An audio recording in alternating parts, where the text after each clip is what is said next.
su'aashani waxay leedahay nin le xaaskaygii ayaa sigaarka ayay cabtaa muddo badan ayaan arrintaa ugu dul qaadanayay waana ka waaniyey balse waxba kumay qaadan waanadeedii waxbana kamay soo qaadin arrintaas sheekhow ila tali ayuu leeyahay ninkaasi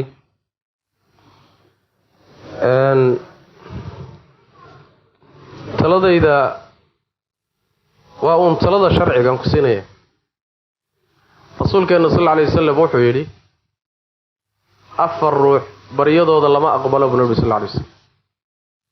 afartaa waxaa ka mid a nin qaba haweenay akhlaaq xun oo aan furaynin buu nabi sal alla alay wasalam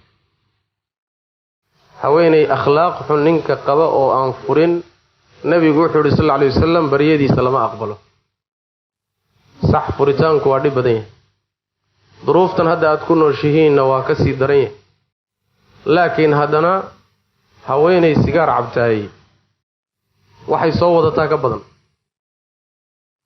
soo ma laanna sigaarku waa xaaraam qaci waay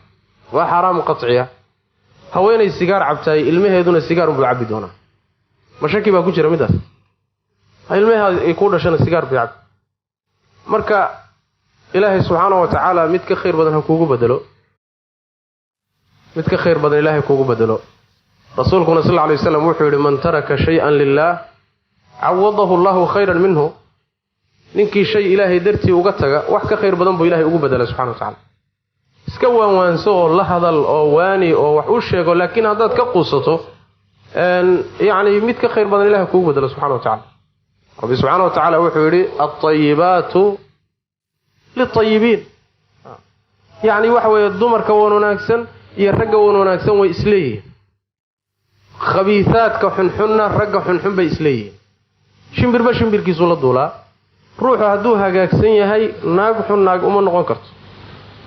haddii ay haweentu wanaagsan tahay nin xun inay naag u noqoto waa ku adagtay nolosha lafteedii baaba adag nolosha lafteedii waa adagta